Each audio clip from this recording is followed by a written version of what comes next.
وقف بل پاس ہو گیا ہے، کیا ابھی بھی یہ چینج ہو سکتا ہے؟ کیا یہ ہمارے پروٹیسٹ کرنے سے رک سکتا ہے؟ اب تو ہمیں غصہ کرنا چاہیے، یا پھر ہمیں نتیش نائیڈو پہ الزام لگانا چاہیے؟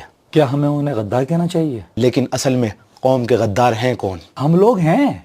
وقف ہمارا ترقی کا ذریعہ تھا، لیکن افسوس ہم اسے استعمال ہی نہیں کر پائے۔ مسلمس میں صرف 4% لوگ ہی ہیں جو اچھی تعلیم حاصل کر رہے ہیں، اور 25% بچے ایسے ہیں جو کبھی اسکول ہی نہیں گئے یا ڈراپ آؤٹ ہو گئے۔ گورنمنٹ سیکٹر میں صرف 3% مسلم ورکنگ ہیں۔ شہری غربت میں مسلمانوں کا ریٹ 38.4% ہے۔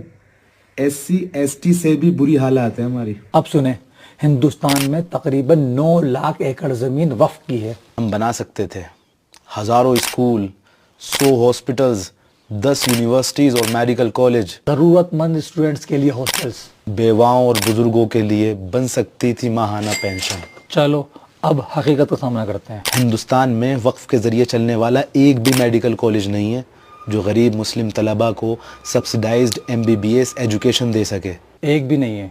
نجی مسلم کالجز ہیں لیکن وہ بھی اوروں کی طرح خاصی فیس چارج کرتے ہیں۔ وقف کی زمین اس کو بدل سکتی تھی لیکن ایسا نہیں ہوا۔ کیوں؟ 70% وقف کی زمین پر قبضہ کر لیا گیا ہے یا اس کا غلط استعمال ہو رہا ہے۔ وقف بورڈ مس مینجمنٹ اور سیاست سے بھرا ہوا ہے۔ کوئی اسٹریٹجک پلاننگ نہیں ہے، کوئی کمیونٹی ویژن نہیں ہے، کوئی اکاؤنٹیبلٹی نہیں۔ ہم دوسروں پہ الزام لگانے میں جلدی کرتے ہیں اور کبھی سوال نہیں کرتے۔ ہم نے اپنی ریسورسز کے ساتھ کیا کیا؟ فرقوں کی عظمت کی محفل سجانے کی بجائے ہمیں دوسروں سے سیکھنا چاہیے۔ کرسچنز کے پاس CMC ویلور ہے، world class affordable education system, Jain Sikh hostel, hospital اور ایجوکیشن ٹرسٹ چلاتے ہیں۔ اور ہم امت بحث کرتے ہیں، فرقوں میں بٹے ہوئے ہیں، لڑتے ہیں آپس میں، پھر پیچھے رہ جاتے ہیں اور روتے ہیں، لیکن ہم نے جان بوجھ کر اپنے آپ کو پیچھے چھوڑ دیا ہے۔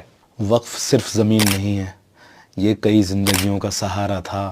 آج یہ کھویا ہوا ورثہ ہے، لیکن آپ فکر نہ کریں، ہماری نسلیں بہری گونگی ان پڑھ گنوار ہوں گی، وہ نہیں پوچھیں گی کہ تمہارے پاس سب کچھ تھا، تم نے کچھ کیوں نہیں کرا؟ کیونکہ وہ جان ہی نہیں پائے گی کہ وقف کیا تھا۔ ہم صرف کھانے کے لیے پیدا ہوئے ہیں، چکن مٹن بریانی نہاری اس کی فیمس ہے وہاں سے لے آؤ، نہیں وہ کچا چاول لگاتا ہے، کیا بدتمیزی ہے یار، پیٹ بھر لو اور سو جاؤ۔